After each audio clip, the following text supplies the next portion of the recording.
And welcome back. It's time for this week's Capitol Report with Pat McGuigan of CapitolBeatOK.com. And Pat, I know last week we briefly touched on the Supreme Court ruling on health care. Let's talk about that some more. Most people are vaguely aware of what the court ruled, but what does this mean for the average Oklahoman who's watching? I gave that some thought. Let's try to get broad categories here. It's transformative change in American health care.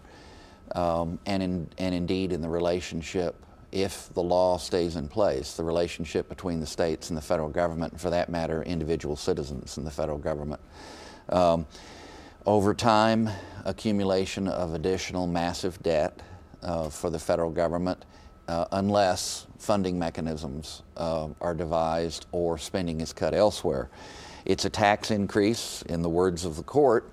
It's a tax increase on every American. Because there will be a mandate to have individual insurance or to be penalized for not purchasing that insurance. There remains an argument, interestingly enough, that it's actually just a fee, except then the law itself becomes vulnerable to a very efficient constitutional challenge if it's not treated as a tax by the federal government. Business costs, perhaps $3,000 a year per employee over time. By the time it's fully implemented, which the total implementation is off in the middle of this decade.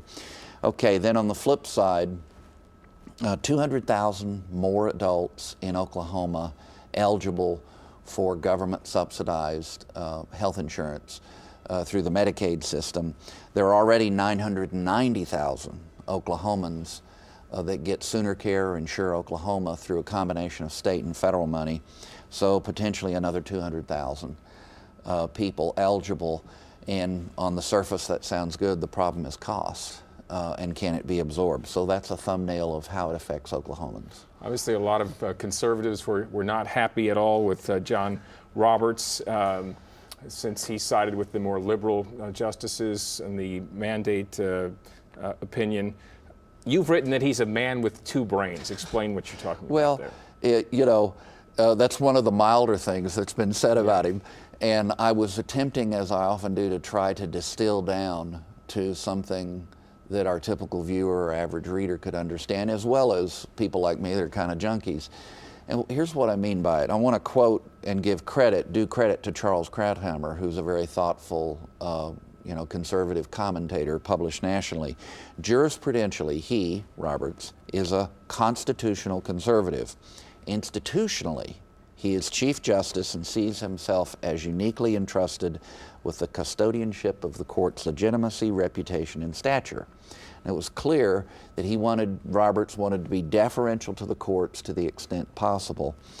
But what happened is that Roberts neglected the one in order to achieve the other, in order to achieve respect for a law that had been passed by Congress, and to avoid putting the court at danger of being, considered a political volleyball. He undermined dramatically his own constitutional conservatism. There's speculation that perhaps he was intimidated. It was that memorable moment in, I think it was the time before last, President Obama, in his State of the Union address, directly pointing out the justices of the court and criticizing them for the Citizens United decision, which was an unusual thing to be so particular, not to speak in broad terms, but to be particular criticizing the court. There were obviously battles among conservatives, the main one perhaps being how this law was upheld in the absence of severability, because the Congress specifically said, when they passed it narrowly, that they were not going to put in a provision that if one part was struck down, the rest would also be struck down. And of course that was the argument of the conservatives in the end, is that it was so deficient on the tax versus fee versus what's the source of power, authority for the decision. It was hard for the rest of the conservatives on the court, and I'm not saying he's not a conservative, to agree with him. So at the end of the day, this was a very unusual decision. I realize we're almost out of time. This is still a jump ball because the Republicans are going to make a serious attempt to do what Robert suggested in the majority opinion, which is it's not the job of the court to save you from bad decisions.